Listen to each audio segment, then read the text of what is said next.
जय हिंद दोस्तों, वंदे मातरम। इस समय देश में दो चीज़ें हैं जिनकी सबसे ज़्यादा चर्चा चल रही है।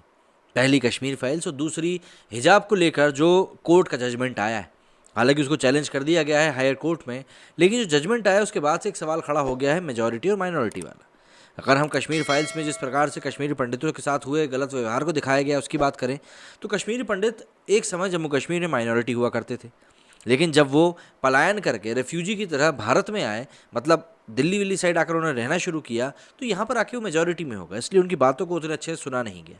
लेकिन मुस्लिम समुदाय माइनॉरिटी में है और वो कई सारे राज्यों में कहा जाता है कि माइनॉरिटी में है, लेकिन माइनॉरिटी होने की हकीकत क्या है और किस तरीके से माइनॉरिटी होने के लाभ वो उठाते हैं, इस बारे में आज हम चर्चा करने वाले हैं। फिल्म द कश्मीर फाइल्स के सफल होने के बाद इसे देखने के लिए सिनेमा हॉल्स में लगी भीड़ के बाद एक बार फिर तमाम लोग देश में मुस्लिमों की बढ़ती आबादी की बात करने लगे हैं।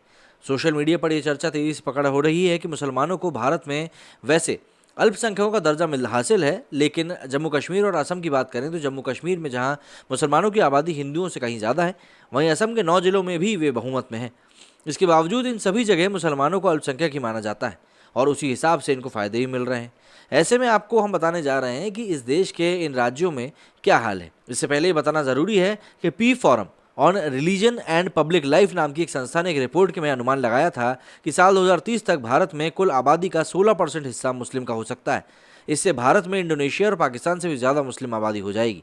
फिलहाल मुस्लिम आबादी के लिहाज से इंडोनेशिया सबसे बड़ा मुल्क माना जाता है। जम्मू कश्मीर में मुसलमान आबादी 68% है और हिंदू महज 28% हैं। 1986 से पहले तक राज्य में हिंदू और खासकर कश्मीरी पंडितों की तादाद अच्छी खासी थी, लेकिन लगातार हमले, नरसंहार और जबरन भगाए जाने की वजह से यहाँ हिंदू नाम मात्र के रह गए हैं। वहीं असम के 9 जिलों में मुसलमानों की आबादी भी हिंदुओं से ज़्यादा ही है।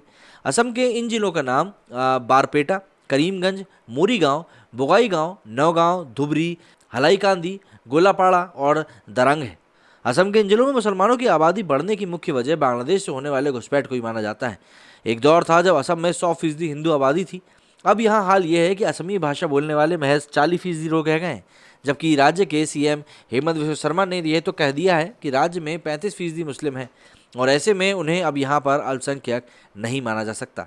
खास बात यह है कि जम्मू कश्मीर और असम के जिन जिलों में मुसलमानों की तादाद हिंदुओं या फिर अन्य समुदायों से ज़्यादा हो गई है, वहाँ भी उन्हें अल्पसंख्यकों का दर्जा मिला हुआ है और इसी तरह की सुविधाएं भी हासिल हैं। इस मामले में बीजेपी के नेता और वकील अश्विनी उपाध्याय ने सुप्रीम कोर्ट में अर्जी भी दी है कि जहां मुसलमानों की आबादी 50% से ज़्यादा है, वहां उन्हें अल्पसंख्यक ना माना जाए और इस अर्जी पर अभी तक सुप्रीम कोर्ट में एक बार भी सुनवाई नहीं हुई है। देखिए, ये कुछ बातें ऐसी हैं जो कि अधिकारों की बात है।